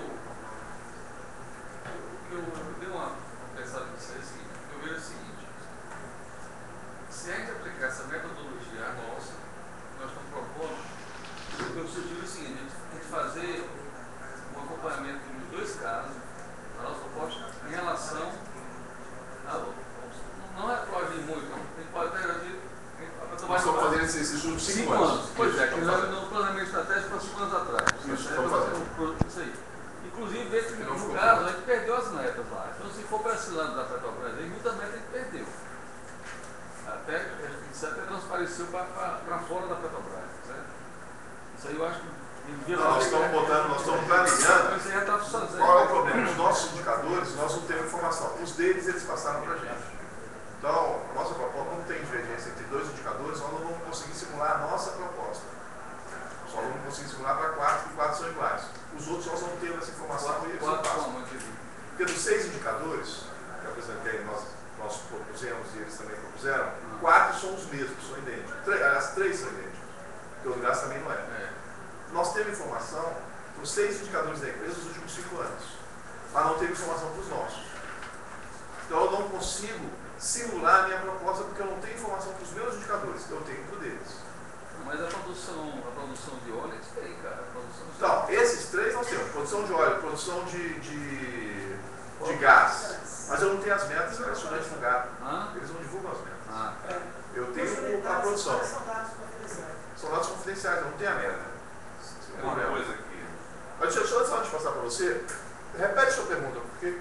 Não, mas eu consegui entender aqui. Eu fui elaborando aqui, depois entender. Você respondeu o que eu perguntei. Eu entendi a resposta. Levei um tempo para entender a resposta, eu entendi a resposta. É que eles profissionais esse ano 1 bilhão e 560 bilhões. Pela nossa proposta, nós estávamos reivindicando 3 bilhões.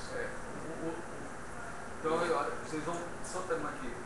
Independente do cenário, a diferença entre as duas propostas não vai ser. Em relação da proposta, não vai aumentar ou diminuir, né? Vai ser sempre a mesma diferença. Independente do cenário. Não, ela pode diminuir um pouquinho, porque, só para isso é importante, por quê? Porque a Petrobras esse ano não pagou os 25% que a lei manda pagar, ela pagou 36%. Ela aumentou a participação dos dividendos.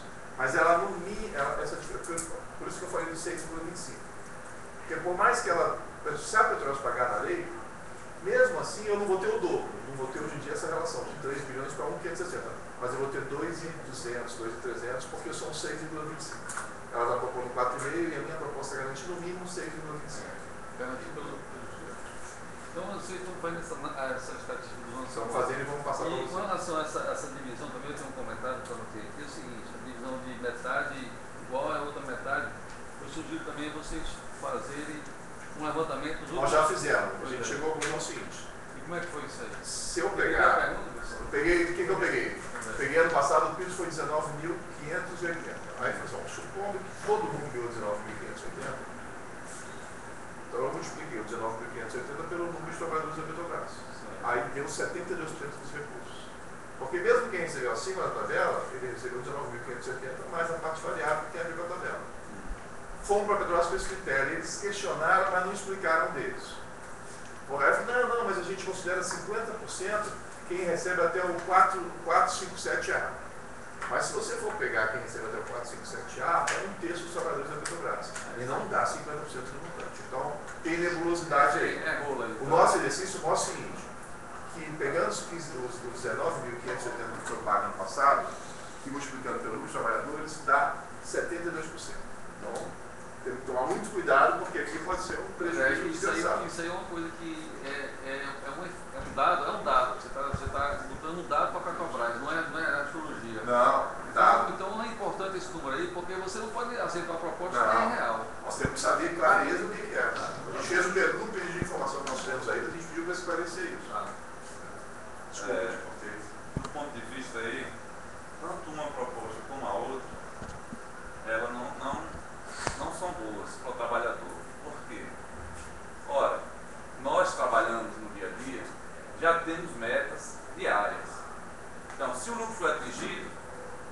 se a Petrobras atingiu o lucro, normalmente foi porque algumas metas foram atingidas. Outra coisa interessante, nenhuma dessas metas que eles propõem dão certo. Quer dizer, eles sempre propõem uma meta superfaturada, como você até levantou isso aí já. Na realidade, só fez falar uma coisa que a gente já vê no dia a dia. No dia a dia, todo PAN é diferente. Então, quer dizer, você nunca vai atingir aqui porque eles sempre botam uma coisa e sempre dão um erro. Porque a metodologia que eles usam, ela nunca dá certo. Até hoje. Quer dizer, não foi feito um estudo legal para fazer a metodologia lá no chão da fábrica. Quer dizer, as metas elas vão se abrindo, vão se quebrando lá de cima, tá certo? Mas ela vem lá de baixo também. Então, quer dizer, essa meta que vem lá de cima, ela não é real. Então, a gente vai trabalhar sempre uma coisa que não é real. Então, na realidade, a gente não deveria estar atrelando o lucro, porque o lucro já foi lucro, ele já foi atingido. A metas. Se a gente já atingiu, então a gente não precisa mais adequar a meta nenhuma. A gente tem que trabalhar para ser 25%. Então, isso daí, agora, se não chega a 25%, a gente tem que ver outras lutas. Agora, atrelar, a gente mesmo atrelar, é mesmo coisa dar um tiro no pé também. A gente atrelar a metas que não são reais. Então, como é que atrelar metas que não são reais? Quer dizer, meta na realidade não precisa ser real. Meta é uma coisa que você não sabe se vai atingir. Certo? Então, mas você teve lucro. Como é que você não atingir a meta, sempre vai ter lucro, pelo que a gente está vendo aqui ultimamente. Então, quer dizer, sem estar atrelando isso a uma coisa que não é real, então a gente está dando tiro no nosso próprio pé. Então, eu acho que essa proposta de atrelar indicadores e atrelar valores realmente não dá. A gente tem que ir em cima dos 25%. Agora, aí chega aquela situação. É claro que isso é negociação. A gente vai chegar ao que a gente quer só. Evidentemente que a empresa vai sempre colocar. Então, se for por esse lado, essa situação que se propõe pela FUP, ela é melhor teoricamente que da empresa. Melhor não, né? Visivelmente melhor, que aqui chega a 7%. Mas, de qualquer maneira, o ideal é a gente não atrelar a essas metas, porque as metas já foram atingidas no dia a dia. A gente, como trabalhador, a gente atinge as metas e elas não são reais. E mesmo assim a gente consegue atingir. E quando não atinge, é sempre 96%, 90% e pouco. Então, quer dizer, por esse lado, a gente está dando tiro no pé. Se a gente for assinar uma coisa, a gente botando meta para a gente mesmo. Porque a meta a gente coloca para a gente, mas os valores são eles que inventam, como o mercado até reclama. Certo? Então, tem coisas aqui realmente que são factíveis, são essas questões de dentro, mas essas duas questões aqui, quando a gente fala de metas, de montante em cima de metas, realmente não dá para a gente assinar uma coisa dessa forma, porque a gente estaria assinando uma coisa contra a gente mesmo. Então, a gente tem que trabalhar só no que foi em dividendos, que a gente lucrou, que tudo já está em todas as metas do dia a dia. Então, essa questão assim, digamos que a gente selecionasse lá, acertasse umas metas. Como é que a gente acompanharia essas metas? Discutir forma de divulgação. A ideia é que se torne público, todo mundo seja informado mensalmente como é que está evoluindo aqui. Camaradas, é o seguinte, essa questão aqui, né, dos indicadores, né, eu acho que nós não podemos estabelecer como critério, porque nós não temos o controle. Quem tem o controle disso aqui é a empresa. Né? E não existe hoje uma cogestão onde os sindicatos têm as informações, né, verdadeiras sobre custo de produção, a produção de óleo e gás natural, né, a carga fresca processada, o transporte de petróleo e gás natural. Nós não temos as informações para fundamentar, né, o nosso cálculo de PLR baseado nesses critérios.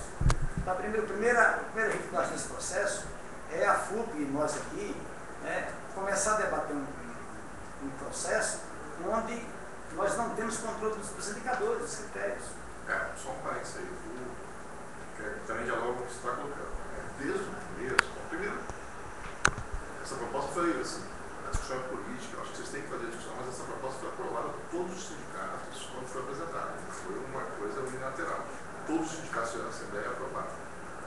O que não significa que não posso fazer a Assembleia agora e voltar atrás e trabalhar, que aquele foi um passo a mais que foi dado além do que estava em discussão. Mas todas elas foram colocadas em Assembleia e aprovadas e discutidas e ficaram na página do sindicato durante meses. Diz as propostas são A proposta os indicadores. a proposta, a íntegra da FUP, a proposta da FUP não, dos sindicatos. Do regulamento foram para a base? Para a base. A íntegra foi aprovada em Assembleia. Eu não participei, não. Eu não participei Não, na mas Assembleia. para a base, na Assembleia, não, porque isso aqui é coisa nova aqui pra gente. Não, isso não é novo, não. Pra gente, da base, não, pode ser ter sido resolvido entre os sindicatos. Isso também em Congresso, tá? Mas na base. A decisão que foi tomada do Conselho Deliberativo da FUP foi o Sim, seguinte: está falando os sindicatos anteriormente. aprovam na base, em Assembleia. Sim, mas então deixa eu colocar raciocínio, certo? Então, seja aprovado um técnico financeiro, eu acho um erro, né? O movimento sindical se basear em critérios que ele não tem o mínimo controle, né? Não temos aqui, ninguém aqui tem, ninguém no movimento sindical tem, porque nós não temos cogestão, né? A Petrobras hoje, a empresa tem 5.200 gerentes. Se você tiver no máximo 3% de gerentes de cargos que são oriundos, indicados pelos partidos políticos que fazem parte do governo Lula, que foram oriundos do movimento sindical. E 95% desses gerentes estão na área de recursos humanos, entendeu? De compartilhado e de formação. Não tem nem esses próprios gerentes, entendeu? A não ser o RH com informação de outros gerentes, tem, entendeu, controle sobre esse processo aqui. Então, eu acho que esse é um problema que nós temos que resolver em relação a esse regramento, né? Mas eu estou colocando isso como um ponto inicial para ser avaliado. Então, o correto é o seguinte: os capitalistas, os acionistas, eles estabelecem o seu critério de remuneração do capital, independentemente do lucro da empresa. Mesmo quando o lucro da empresa cai, eles aumentam a sua participação. E está provado aí, pode olhar. Tá certo? Dividendos dos capitalistas, são as ações da Petrobras, né? Mesmo com o lucro reduzindo, tá certo? De 35 bilhões para 33 bilhões, eles aumentaram a sua participação nos dividendos de 11 bilhões e 700 milhões para 12 bilhões. Enquanto que a proposta da Petrobras reduz a nossa PLR. Por quê? Porque eles querem transformar esse debate num debate não em cima do valor dos acionistas, mas do valor líquido da Petrobras, que pode cair devido aos investimentos, mas os acionistas, né, aumentam a sua participação. Então, a vinculação da nossa PLR ao valor dos acionistas, ela é estratégica, né, para a nossa luta dos trabalhadores, né, porque nenhum capitalista vai querer debater, né, com a empresa que ele investe, reduzir os seus dividendos, mesmo numa situação de lucro reduzido, de lucro menor. Está aí provado na tabela colocada. Deixa eu fazer um parênteses rapidinho, Bertão, porque essa foi uma situação, estou defendendo a empresa não, eu entendo o seu raciocínio e concordo com ele, mas essa foi uma situação de exceção. O que aconteceu? Ano passado a Petrobras fez um processo de capitalização e entraram milhares de acionistas novos. Então, a base de acionistas da empresa aumentou em 25%. Isso aí foi em 2010, né? Hã? Em 2010, né? Não, 2009. Não, foi ano passado. Ano passado a capitalização. Foi? Não, foi 2010. Setembro de 2010. Foi isso, 2010. Os pagamentos foram, mas os pagamentos foram passados. Então o que aconteceu? No final de setembro de 2010, vocês compraram, já fez um ano, verdade? Então, a base de acionistas aumentou extremamente da companhia. Então, qual é o discurso que eles estão falando? Se eu tivesse mantido o percentual de dividendos do ano anterior, com a base de acionistas aumentou muito, eu teria diminuído muito o valor pago de dividendos e a ação da companhia, que já está baixa, baixaria ainda mais o valor. Então, esse é o discurso deles para aumentar. Se você for olhar, o aumento nem foi grande. Mas, de qualquer maneira, dá mais de 10% de diferença em relação à queda da PLR. Porque enquanto o provisional da PLR caiu 7,33%, os dividendos subiram 2,33%. Se você somar esses dois efeitos, ainda um sobe e o outro cai. 10% de diferença. O argumento que eles usam é esse. Você tem toda a razão. A lógica das empresas privadas, das empresas públicas que têm ações no mercado que estão sujeitas a isso e colocam isso, é remunerar o capital. Ou seja, fazendo a empresa crescer, porque é aquele valor que eu coloquei lá. Então, o investimento ele remunera muito capital. Porque eu estou abrindo um monte de poupança de consumo no curto prazo, mas no longo prazo essa empresa vai valer muito mais. A Petrobras daqui a 10 anos está valendo, é a maior empresa do mundo, se ela continuar investindo assim. E eu vou ser acionista dessa empresa, se eu sou acionista agora. Então, não é só o dividendo que vai para o bolso do acionista. os lucros retidos, todo o dinheiro investido estão indo para o bolso do acionista, no futuro, não agora. O dividendo é consumo agora, mas o reinvestimento e os lucros retidos é consumo no futuro. Então o acionista, na verdade, ele fica com um bolo muito maior. Não é só os dividendos. O que foi reinvestido no futuro vai se reverter em maior resultado da empresa. Então, o seu raciocínio Potencializa o que você está falando. reforça, exatamente, reforça e potencializa. Eu estou dizendo que estrategicamente o nosso foco nesse debate do PLR não é debater essas metas, esses critérios, nós não temos controle. O nosso foco, tá certo, tem que ser direcionado exatamente para demonstrar a empresas e a categoria, né, que nossa articulação da nossa PLR, né, estratégia tem que estar vinculada ao valor pago dos acionistas, que inclusive está baseado numa norma, né, do departamento, que estabelece, tá certo, até 25% do que é pago aos acionistas. Então a Petrobras, por uma questão de mercado, como você colocou aí, né, mesmo com o lucro caindo, ela remunera mais os dividendos, como forma, né, de satisfazer o mercado. Essa é a lógica do capitalismo. Então, estrategicamente, né, o movimento sindical, os trabalhadores têm que estar vinculados a esse processo que a Petrobras, sabiamente, quer desvincular.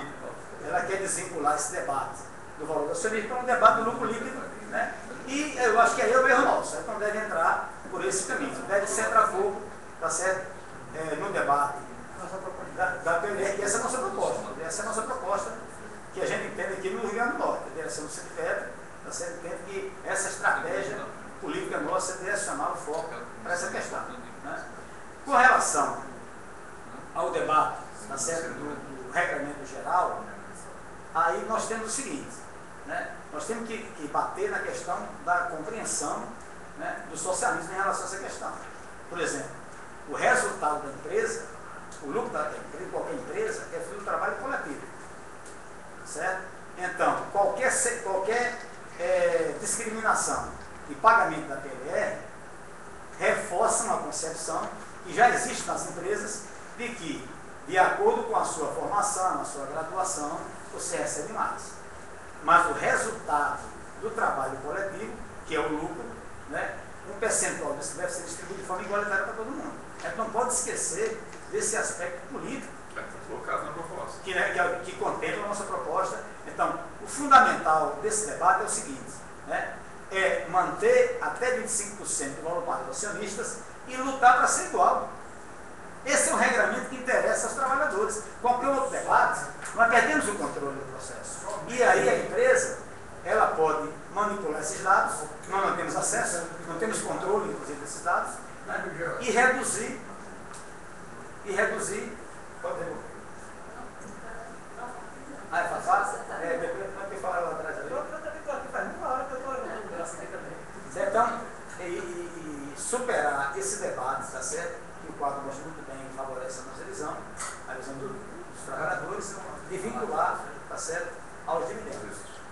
Então, para mim, esse resumiria, né, esse debate de regramento apenas a esses dois aspectos, que são fundamentais, entendeu, para a nossa luta, para focar a mobilização, porque se também sem mobilização, você colocou muito bem, o montante já está estabelecido.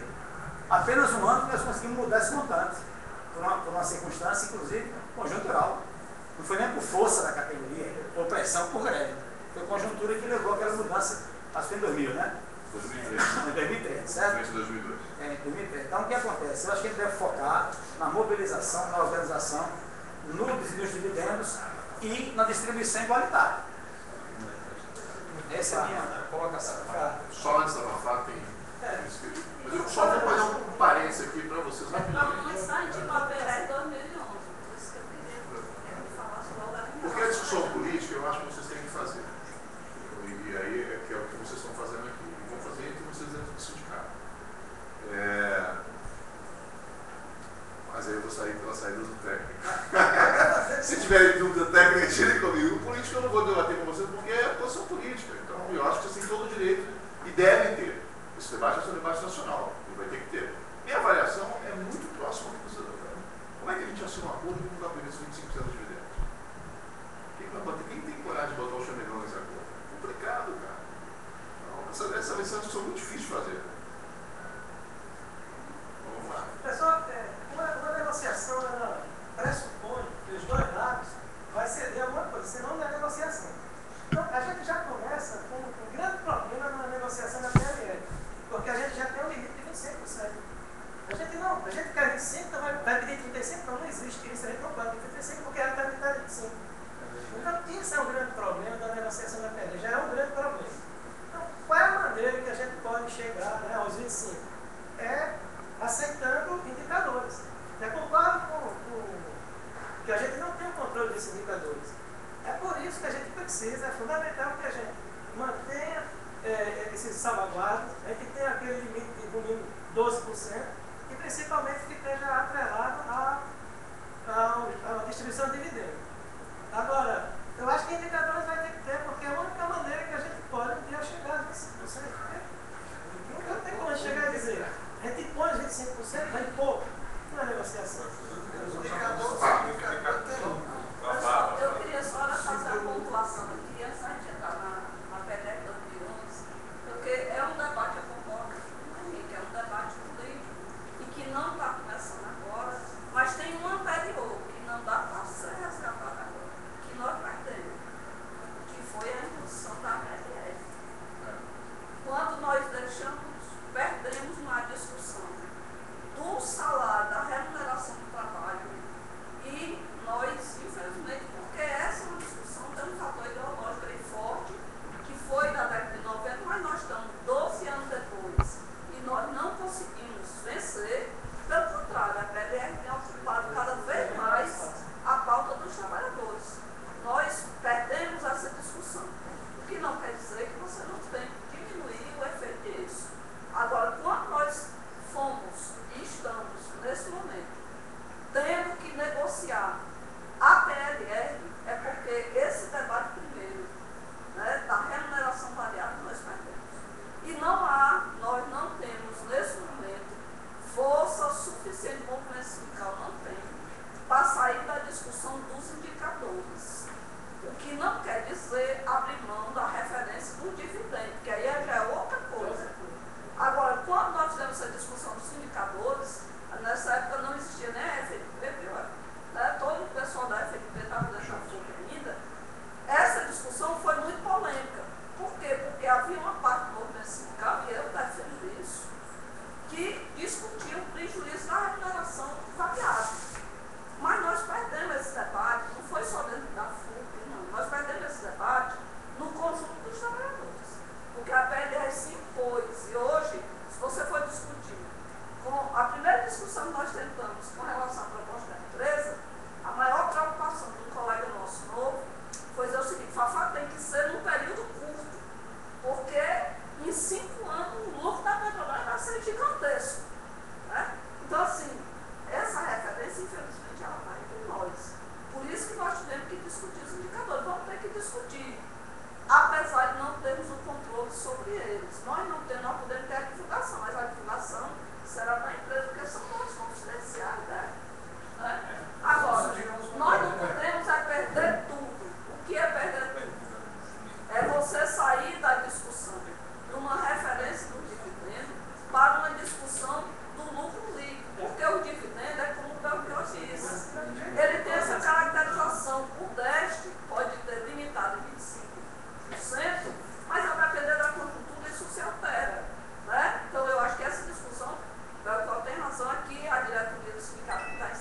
96. E desde o começo, quem pensou lá atrás em 96, quem construiu a proposta em 96, tinha clareza em, olha, as metas são um problema, nós temos que discutir as metas, não são um dado. Quem disse que nós vamos aceitar que é o plano de negócio da companhia? Ninguém. Então nós vamos ter que discutir as metas. Entendeu? Vamos ver se essas metas são factíveis ou se não são factíveis. Supondo que se decidiu, que aprovou, que não sei o quê. E as metas anualmente têm que ser negociadas. Eu vou lembrar para você que em 96, foi pós-guerra 95, o movimento totalmente fragilizado, entendeu?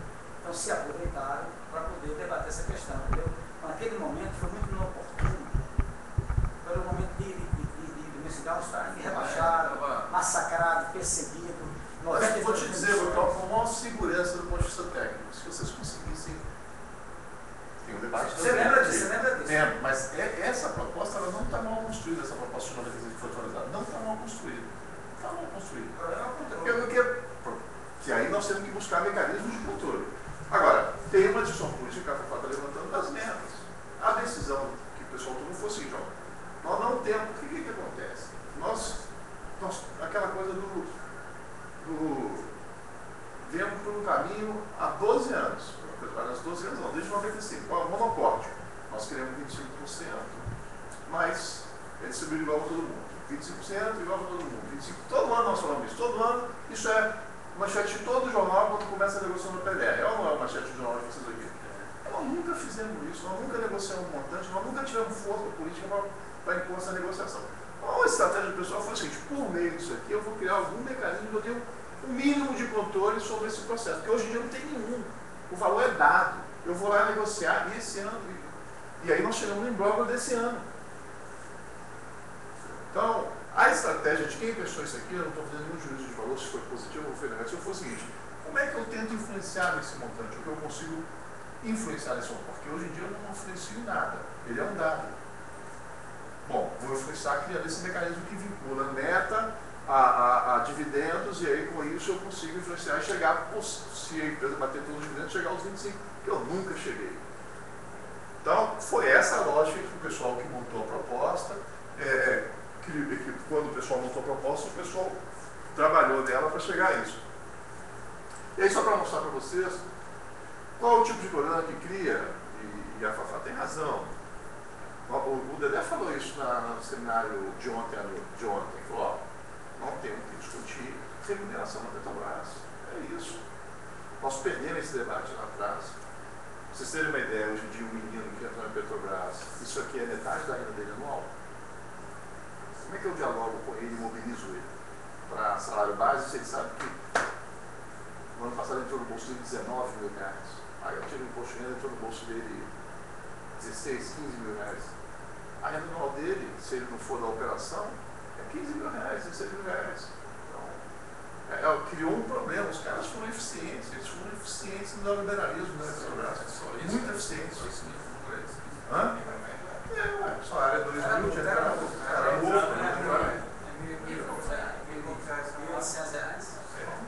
Mas só para não considerar essa modificação da tributação, essa possível modificação da tributação, né, também? Não, esse debate não está colocado. Tá? Hoje teve uma reunião, não foi tocado. Vai ser terça-feira, né? Porque está sabendo que recebe assim. Tem uma influência aí nesse negócio aí. Tem uma influência. Eu, particularmente, acho que vou falar uma coisa, e se vocês disserem que eu falei, eu vou falar que eu não falei. Acho uma cagada do movimento sindical ter entrado nesse debate. É uma boa. Porque vem da discussão ideológica para falar. O discurso foi o seguinte: os empresários não pagam imposto, eu também não vou pagar. Quando devia ser o inverso, os empresários têm que pagar. E nós entramos por um debate, vamos ser sinceros, quantas categorias tem no PDR no Brasil?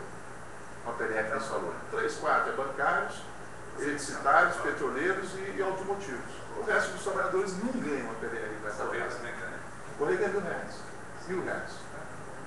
Então, esse debate afeta essas 4 categorias. Nós estamos falando de 500 mil trabalhadores. O argumento vai ser o seguinte: os dividendos têm que ser taxados, têm que pagar imposto de renda. E não o argumento de como os dividendos não pagam, eu também não vou pagar. Mas foi feito, foi uma discussão. Eu particularmente acho que nós fomos puxados pelo ABC, o ABC atropelou as outras categorias. Quando vimos, já estava esse debate colocado, na categoria isso reverbera, todo trabalhador quer redução de imposto. Temos uma discussão que vai para além da redução de imposto. Está feito, está atropelado, está tomado. O fato é que terça-feira o governo vai responder sobre isso. Mas vamos ver qual é a situação que está dada nesse momento para a gente. Mas só um ponto aqui para fechar. Visto que a gente não vai ter condições, e teoricamente esse ano não vai mudar essa questão dos índices, né? Então eu acho que esse valor de 12% foi muito baixo. A gente tem que botar maior quem está pedindo. Na negociação a gente não pode pedir pelo mais baixo. O 12 teoricamente pode fazer uma média, sei lá, né? Teoricamente, mas a gente tem que pedir no mínimo 15, 17. 12 é o mínimo que pode pagar. Sim, mas a gente quer atingir 25%. Quem quer atingir 25% é aumentado. Então, quer dizer, do meu ponto de vista, se realmente não for atrelado a índice, a gente tem que pensar em aumentar o mínimo. Esse lance dos indicadores, né? Olha que eu sou um cara curioso, eu leio as informações que vêm, né? Eu fiquei meio surpreso, assim, saber de você que isso aí morreu Maria Praia em 2003, né? Isso para mim, isso aí foi muito mal divulgado, entendeu? Eu acho que realmente... Pessoal, isso estava porque a gente acaba... Nós temos um problema de comunicação. Não, porque mas eu, assim, eu acho que para em 2005... Não, nós temos um problema de comunicação. Não, mas a categoria... Deixa eu dizer aqui, mas a categoria... Mas a categoria... Eu concordo até com o que você colocou aqui, a categoria ela não sabe. Eu sou um cara informado. Eu sou um cara informado. E para mim faz surpresa aqui, mas a gente já vai atravessar isso lá. Eu vou ver sempre. Não, liga a categoria hoje não aprova essa proposta da empresa não. E nem a nossa de critério. E nem de critério nosso. Mas essa proposta, cara, eu lembro, nós fizemos um artigo, fizemos entrevista, secada. Na página da FUB estava lá, entenda a proposta da PRR, entrevista, não sei o que, saiu no jornal, são vários jornais especiais. A decisão dos sindicatos foi levar para a base, fazer o debate para a base. Isso é passado, isso? Não, tem 4 anos. Entendeu? Não, estou dizendo assim, uma percepção. Mas olha só, as coisas são dinâmicas, gente. isso não. Isso aqui. Imagina. Outro comentário que eu faço também é o seguinte: com relação aí à divisão ali, 50 ou tudo igual para todo mundo, eu acho que tem que fazer aquele histórico mesmo e também partir para ser igual para todo mundo. Eu acho que realmente muda muito o cenário em relação ao que está ganhando muito mais lá em cima. Mas eu acho o seguinte: a gente tem que ver uma faixa também que não chega a igual para todo mundo, mas que é a faixa boa, com range e atenda todo mundo, tá entendendo? O que o sindicato quer. Porque se chegar, conseguir, não, é igual para todo mundo, é muito difícil essa proposta. Mas é o certo. Eu sei que é o certo, cara. Eu sei que é o certo. Eu sei que é o certo, mas os caras aqui mandam estão lá em cima, cara. Vai ser um cacete muito grande. Correlação de forças. Pois é. Correlação de força, depende da nossa força. Mas eu acho que difícil, mas não é impossível. Não vamos lutar para isso. A questão é que é uma bandeira histórica e tem a ver com a concepção do valor do trabalho e da coletividade. Se os movimentos sindicais abandonam essa bandeira histórica, é difícil. Mas pelo menos assim, eu digo assim, toda negociação tem que ter uma margem. E eu acho que essa margem, que está levantando esse número aí, tem que ter essa margem e até negociar isso com a categoria também, pessoal. Sei lá, 80%, vai ser 50%, 80%. Isso vai ser. Bom, nós temos, se fosse esse o nosso problema, eu diria que esse é um bom problema. A questão, acho que é muito mais. Quando a empresa vem com uma camisa de força colocada pela Deste, que tem a ver com um político liga 4,5, esse aqui é o problema. Esse é um Isso aí é um absurdo. Isso aí. Ele não propõe não. Como é que você sai disso? Ele não propõe não o limite da Deste, que é baixar o limite. Nem que está na resolução, e aí diz que a Deste que está impondo. Não. Mas vai dar, o que nós vamos fazer? Isso vai gerar debates dentro aqui dos sindicatos, todos os sindicatos vão ter que se reunir, porque eu não tenho informação de como é que se resolveu essa reunião, porque teve reunião ontem, eu acho que hoje também lá na direção da FUB. Mas provavelmente eles tiraram o calendário para discutir essas duas coisas, a PLR futura e a PLR de 2011. Dedé mesmo apontava hoje na Assembleia, assim, na avaliação dele, provavelmente vai discutir com vocês, essa proposta da empresa não deveria nem ser levada para a Assembleia, deveria ser recusada em mesa. Então vocês vão ter que fazer essa discussão, o que faz, se leva para a Assembleia, se não leva, se recusa em mesa, se é uma discussão que vocês vão ter que fazer aqui, como os outros sindicatos também vão ter que fazer Brasil afora, junto com a FUB e tomar a decisão. Esse percentual de 38,6 está acima dos 25%. Isso aí deixa eu chegar lá, então vamos lá. Esses dados aqui servem para a gente? Só que você está entrando no 2011, na realidade, eu acho que essa discussão pode ser prejudicada. Se você vai tratar o regramento, que é uma coisa que vai... O regramento é uma coisa que não é disse que no mínimo, não propõe ser só 5 anos. Alguém já falou, né? Não, então alguém já propôs, né? A gente vai fazer o regramento. E aí está discutindo o regramento. Paralelo com o 2011, eu acho que eu tenho que parar um com o outro. No 2011 dá para parar. Então a gente tem que se concentrar no 2011 e o regramento a gente vai construindo. Não pode ser uma coisa já jogada. Isso é uma discussão muito mais profunda. Não pode chegar até lá porque não dá para um trabalhador tomar uma lição que ele não entende, mexe na hora. Isso é um debate que vai exigir mais acordo. Eu acho que a gente está conversando agora esse debate. Os parâmetros que estão dados. Eu acho que tem que se concentrar também no 2011, porque se a gente for atrelar os dois debates, é o que a empresa quer.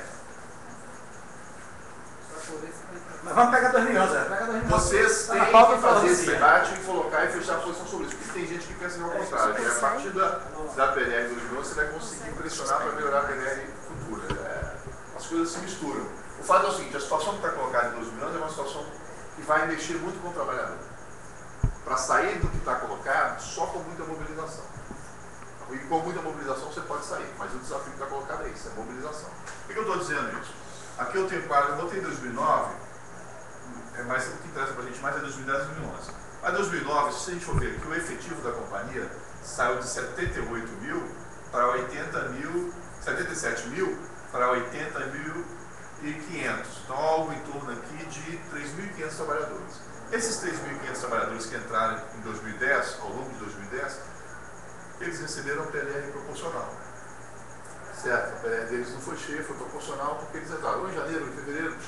Na média, eles receberam metade da PLR. Porque alguns entraram em janeiro, outros entraram em dezembro, você recebe na média metade do PLR.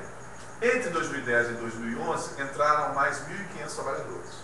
Então, do ponto de vista de efetivo, eu vou ter mais 3.500 trabalhadores que antes receberam na média metade e mais 1.500 trabalhadores que vão receber mais metade. Então, eu tenho aí um contingente novo, contingente de trabalhadores que dá algo em torno de 5.000 que vão receber metade ou 2.500 que vão receber PLR cheio. Então, eu posso supor assim, aumentou o efetivo e cerca de 2.500 trabalhadores que vão receber PLR cheio, que vão, ou seja, mais gente para dividir o bolo. Então, o primeiro ponto importante, tem mais gente para dividir o bolo, e aqui num cálculo rasteiro, pobre, eu estou botando que é mais 2.500 para dividir o bolo. A PLR provisionada em 2009 foi 1,5 bilhão, em 2010 1,690 bilhão, em 2011 1,560 bilhão. Então caiu em 7,73%, que é a mesma queda, aqui é só a aproximação do lucro. O lucro líquido caiu 7,72%, caiu de 35 para 33%. Então, há uma queda do lucro líquido de 7,72%, que implicou, como a PLR calculada em cima do lucro líquido, implicou numa queda do valor proporcional para a PLR. Os dividendos propostos, o Belchior já apontou aqui, eles no ano de 2009 foram 25, depois em 2010, por conta do processo de capitalização, passou para 32, e agora, como caiu o lucro, os caras passaram para 36, uma tentativa de manter o valor. Portanto, vem crescendo a participação dos dividendos no lucro da empresa. PLR sobre dividendos, em 2009 foi 17,94, quase 18, em 2010 14,42, agora estão propondo 13. Esse crescimento aí, ele não está atendendo uma lei? Não. A lei é essa aqui. Pois é. Não, como é que pode não atender uma lei? Decisão política tomada pelos gestores e pelo governo. Não, a lei fala no mínimo 25. No mínimo? O mínimo, a lei, são duas leis. Uma é lei e outra é resolução. A lei das SAs, que é o que rege as empresas com capital na Bolsa de Valores, ela fala assim, teu lucro você tem que distribuir no mínimo 25. Outra coisa é a resolução da DESH, que é a resolução número 10, que fala o seguinte, a PLR é 25% dos dividendos, mas são coisas diferentes. Aí é no máximo, mas no caso dos dividendos é no mínimo 25. Esse caso aí que não tem da DESH. Não tem DESH, o DESH não regula isso aqui, o que regula isso aqui é a lei das SAs. Mas em compensação, temos 25% em cima de 25%. E adiante vai ter 25% em cima de 36%. Isso. Então, teoricamente, é maior. A gente vai pensar aqui no caso, que atrelar maior também. Isso. Aqui no caso, se a gente conseguisse impor 25% dos dividendos, nós estaríamos falando de algo em torno de 9%. E não 4,5%, é 9%. Por quê? Porque 36% você divide por 4, dá 9. E aí, onde é que mora o problema? Se a gente for pegar aqui o valor provisional dividido linearmente pelo total de trabalhadores, no ano de 2009, deu R$ 19.440. O piso da PLR foi 17 mil. No ano de 2010, deu R$ 21 mil. E no ano de 2011, está dando R$ 19.045. Lembrem que o piso da PLR no passado foi R$ 19.580. Portanto, está abaixo. Tem um problema aqui, está abaixo do que foi pago no passado. Mas já aconteceu isso no passado, a categoria absorveu, falou, bom, o lucro caiu, tudo bem, efetivo. Só que esse problema ele se potencializa por conta da antecipação desse ano. Por quê? Porque a antecipação desse ano, como é que você calcula a antecipação? O valor que vai ser antecipado. Você pega o lucro dos 9 primeiros meses, então você pegou o lucro de janeiro a setembro de 2011 e divide pelo lucro de janeiro a setembro de 2010. E atualiza isso pelo crescimento dos trabalhadores. Quando você fez esse cálculo, deu um aumento de 18% na antecipação. Então vocês tiveram um aumento na antecipação em janeiro de 18% em relação ao ano passado. Então vocês tiveram um aumento de 18% da antecipação, tiveram um aumento do efetivo e tiveram uma diminuição do valor provisional. O que significa isso? Que a parcela a receber vai ser, se não mudar o cenário, muito menor do que foi ano passado. Então esse é o cenário que está colocado para a PLR 2011 e que é um imbróglio que vai exigir mobilização, que vai exigir muito diálogo com a categoria, muita mobilização, muita para mudar esse cenário. Porque no último trimestre do ano passado também caiu. Foi o lucro despencou por conta do aumento das importações e do crescimento do dólar. Aumentou o percentual que vai estar no dividendo, né? Só que o cenário fica Bom, em tese, isso é um fator mobilizador.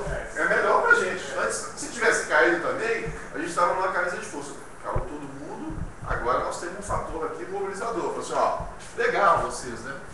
Cai o lucro, vocês diminuem a PLR, mas os dividendos vocês aumentam. Então nós temos aqui Mas por outro lado aí, se nós algo temos, para segurar. se nós temos aí um aumento da quantidade efetiva, mas a gente nunca atingiu os 25%, sempre foi 12, 13, alguma coisa, então a gente tem reserva para isso. A gente quem, Pati? Eu digo a gente, trabalhador. Desculpa o tempo, nós não temos. Nós temos reserva para reivindicar. Para reivindicar, agora, nós vamos ter que conquistar. Quem tem é a empresa. Exatamente. E a empresa já provisionou e já aprovou o balanço em assembleia. Está aprovado isso aqui, está aprovado em assembleia de acionistas, que é 1.560 bilhões. Então, não é simples mudar isso. Entre o que a gente reivindica e quer e a realidade vai exigir mobilização dos trabalhadores, não tem dúvida.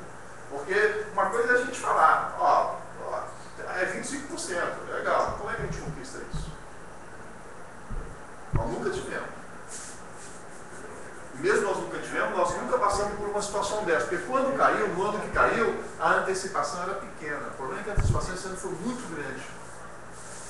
Então, a queda no valor final da PLR que o cara vai receber na proposta da empresa apresentar vai ser muito grande. Eu vi uma coisa assim para cá, na maioria dos anos, o valor provisional foi alterado. Não, só foi alterado em um ano. Só em 2003. Só no ano de 2003 o valor foi provisionado relativo a 2002. Foi o primeiro ano do governo Lula. O resto todo, o que a gente mexeu foi na forma de distribuição e conseguiu sempre aumentar o preço. O montante não foi O montante. Você comentou ali um aumento efetivo, né? Pessoas novas que entraram, dá em média 2,5. Na média 2,5, porque 2 vezes cheio, recebendo integral. Vocês levantaram quantas pessoas saíram nesse período? Ah, isso aqui já é efetivo no final. Não, Aí porque eu saio com o salário mais alto, mas não é. Porque aí é o que o rapaz. Hoje em dia quem sai da Petrobras, porque o cara se aposenta e ele continua trabalhando. Então os salários mais altos quase não saem da Petrobras. Só sai o garotada nova, fica 2, 3 anos e pula fora. O pessoal mais antigo está se aposentando e ficando na empresa. Porque ali é limite salário. Então, é pouquíssimo impacto. É meio por cento de aposentar, é coisa muito pequena. Os salários mais altos que saem. É muito pequeno o número de pessoas que estão saindo em relação ao número de pessoas Você levantaram esse número aí. levantando. Então,